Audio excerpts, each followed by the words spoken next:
Hi Vedika, you're going to be talking to us about some allegations that have surfaced online, alleging that Donald Trump has been blocked from using nuclear codes against Iran. Talk us through what is circulating.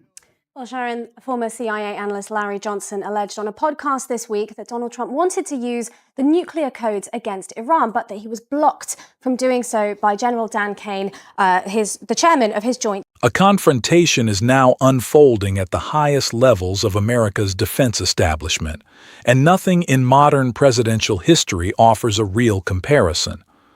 Watergate never produced a standoff like this. Impeachment never pushed the armed forces to this threshold. Even the fiercest battles between Congress and the White House stopped short of what appears to be happening behind secure doors today. The situation has become so extraordinary that many insiders seem unwilling to describe its full implications publicly. But the warning signs are impossible to ignore. When the nation's top uniformed leaders, commanders trained to manage the deadliest weapons ever created, begin questioning whether a presidential demand can lawfully or safely be carried out, America is no longer witnessing an ordinary political dispute.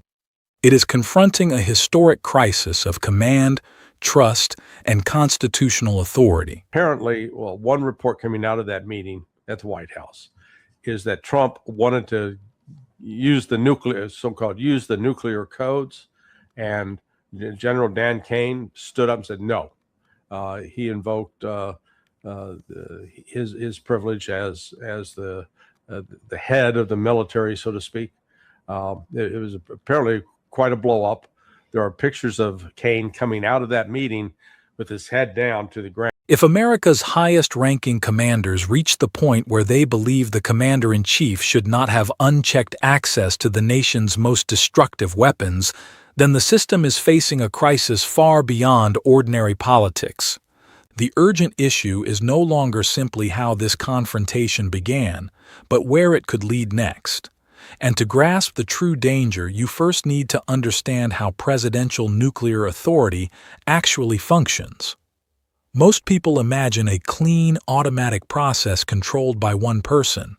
The real structure is far more complex and far more unsettling. That interaction is quite the blow-up, and he went on to say that there's some very bizarre things going on in D.C. Now, this all comes as concern has mounted over Donald Trump's unpredictable behavior and conduct, both in public speeches and also online with the images that he's been sharing. We've all seen the AI images he posted depicting himself as Jesus. We've been covering a lot of those incidents here on Truth or Fake. But lawmakers, recently some even in Trump's own party, have been vocal, Sharon, in their doubt that Trump is fit to serve due to this erratic. Most people imagine the process as almost mechanical. A briefcase, a code, a presidential command, and weapons launching within minutes. But that picture leaves out the most important reality. America's nuclear system is not built around one person acting alone. It depends on layered authentication, multiple officials, legal review, and carefully designed barriers meant to slow the process down. Those protections exist because the architects of nuclear policy understood a terrifying truth. No single leader should ever hold unchecked power over civilization's most destructive arsenal. U.S. nuclear commander says he would refuse nuclear strike orders from President Trump if those orders were illegal. I provide advice to the president. He'll tell me what to do, and if it's illegal, guess what's going to happen? You say no. I'm going to say, Mr. President, it's illegal. And guess what he's going to do? He's going to say, what would be legal? And we'll come up with options of a mix of capabilities to respond to whatever the situation is. And that's the way it works. It's not that complicated. No individual, regardless of title or authority, should possess the unchecked ability to trigger destruction on a global scale. That is why the nuclear command structure was deliberately built with barriers, oversight, and multiple decision-makers. Yet those very protections now appear to be under extraordinary strain. This crisis did not erupt from one isolated confrontation. It developed gradually, through a series of troubling incidents that senior military officials had reportedly been tracking for months. Career officers inside the Pentagon, professionals who served administrations of both parties, began noticing recurring conduct during highly classified security briefings that raised serious concerns among the nation's top commanders. The general's comments came as part of a larger conversation, as you saw there, and it's happening while Democrats are raising concerns about the president's command of nuclear weapons, and not just Democrats, some Republicans too. Critics say the president's past comments show how he's prone to lash out at enemies like North Korea. Let's bring the panel back in. We've got with us Julian Zelizer, Errol Louis. Let me go first to content and then to context. Errol, first to you. Is it as simple as he said? Concerns were mounting over how highly classified information was being controlled, who was gaining access to restricted discussions, and whether people without the proper role were entering meetings involving America's most sensitive military capabilities. Even more troubling was the growing suspicion that long-standing rules for nuclear communication and authorization were no longer being treated as mandatory safeguards, but as obstacles that could be bypassed whenever they became inconvenient. The first officers to sound the alarm did not go public or seek attention. They followed established procedures, raising the issue with inspectors general and speaking privately with senior members of the Joint Chiefs. Their goal was not to create a political spectacle. They were fulfilling their professional duty. Then the situation abruptly escalated. What had remained a contained concern within the Pentagon's secure corridors became a full institutional crisis after a series of events prompted an unprecedented formal review. Some reason that the military has to allegedly, or so to speak, wake up the president in the middle of the night and say, the country is under attack right now. You have to make a decision. We have 11 minutes to respond. That's one set of circumstances. I think what was under discussion, the hypothetical that was put to General Hyten, was what if the president comes to the military and says, there's a threat that's out there. It's not going to be felt in 11 minutes, but we've got to do something. I want to use nuclear weapons to make foreign policy happen with North Korea or some other nation. That's a different kind of a conversation. And the assumption there is that there are some hours, days, or even weeks to try and fashion a response. I believe that's what he was really getting at. According to the accounts described in this developing story, the most disturbing part is not simply that a disagreement may have erupted inside the Pentagon. Disagreements happen in every administration. Presidents argue with generals, lawyers challenge military recommendations, and civilian leaders ultimately make policy. What makes this situation different is the reported nature of the request itself. People familiar with the internal discussions claim that officials explored ways to alter the safeguards surrounding America's nuclear authorization process. Not minor paperwork changes, not a new meeting schedule, but adjustments that could have reduced the number of officials and procedures standing between a presidential command and its execution. In practical terms, the alleged goal would have been to make the system faster, less resistant, and more dependent on the judgment of one person. And folks, that is exactly where this story moves from an ordinary policy dispute into something potentially historic. The American nuclear command system was never designed for convenience. It was created with delays, authentication requirements, legal checks, and multiple human decision points because launching a nuclear weapon is irreversible. Once that order is carried out, there is no correction, no apology, and no political cleanup operation that can bring the world back to where it was 5 minutes earlier. So when senior uniformed commanders reportedly learned that some officials wanted fewer obstacles in that chain, their response was not cautious approval or a request for more time. According to the narrative presented here, the chairman of the Joint Chiefs and Commanders responsible for nuclear-capable forces convened an exceptional meeting. These were not campaign strategists or television commentators. These were officers whose careers were built around deterrence, escalation control, and preventing catastrophic miscalculation. What reportedly emerged from that meeting was a formal warning. The language may have been professional and restrained, but the message was unmistakable. Military leaders would not participate in weakening the nuclear command structure outside the lawful process established by Congress, military regulations, and decades of strategic doctrine.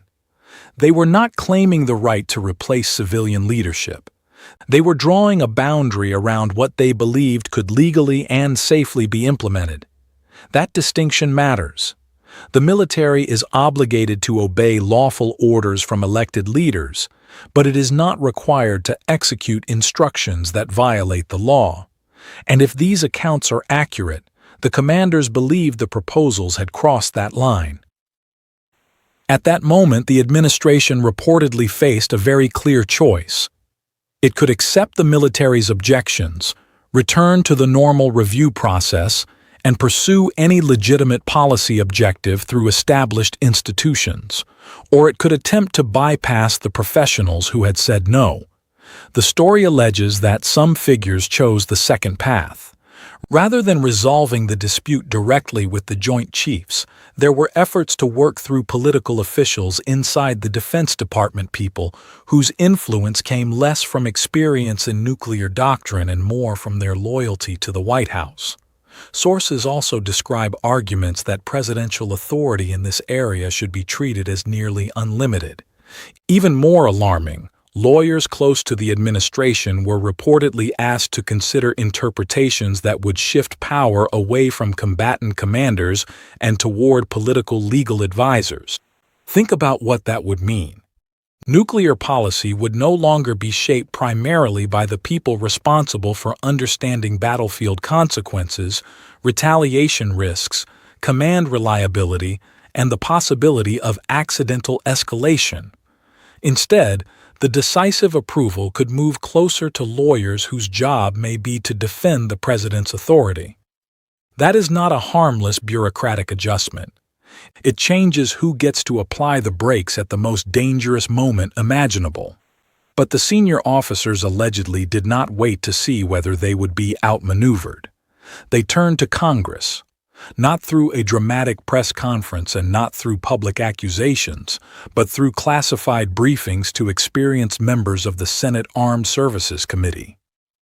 Both Republicans and Democrats were reportedly included.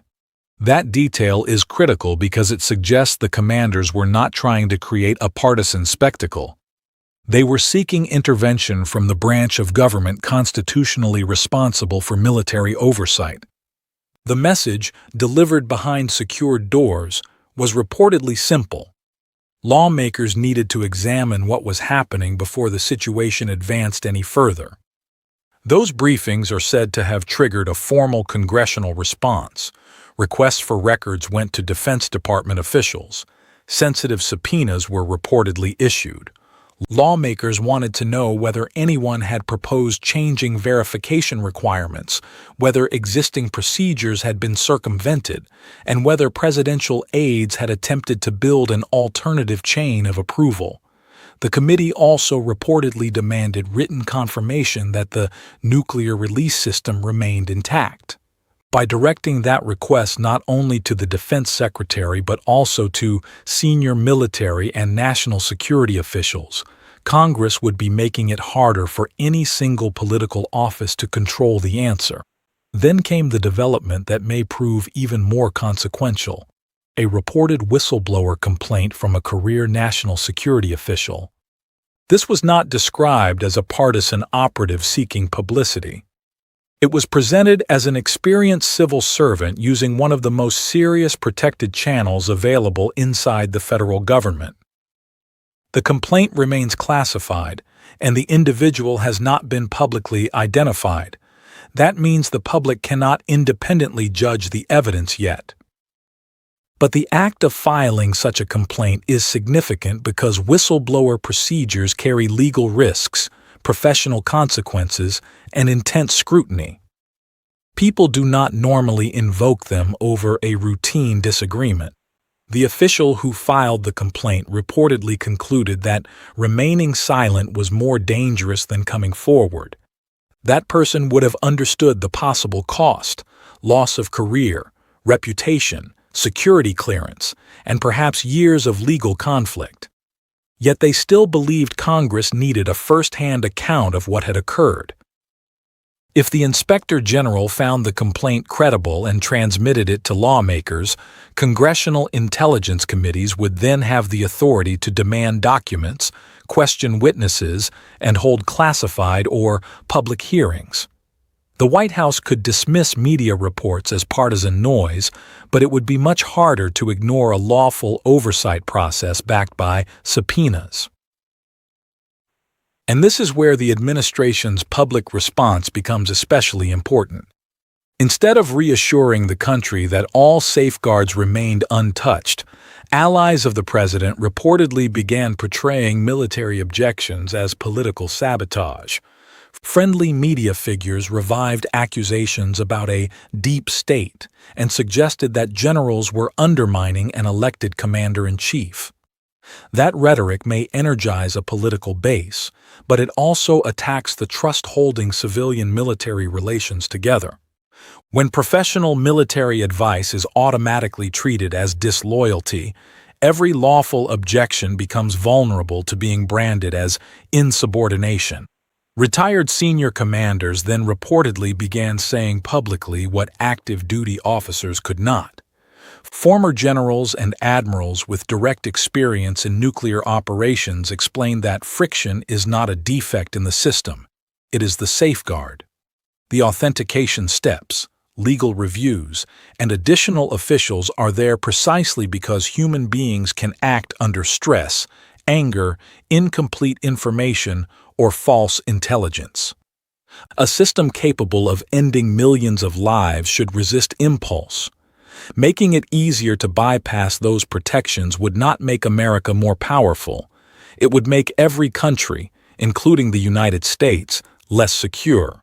So this is no longer merely a debate about one administration or one president. It is a test of whether nuclear authority will remain lawful, accountable, and institutionally constrained. The generals who reportedly objected, the official who allegedly filed the complaint, and the senators pursuing oversight are all confronting the same question. Can the world's most destructive arsenal ever be placed beyond meaningful checks? The answer must be no, regardless of which party controls the White House. Because once those barriers disappear, restoring them after a crisis may come far too late.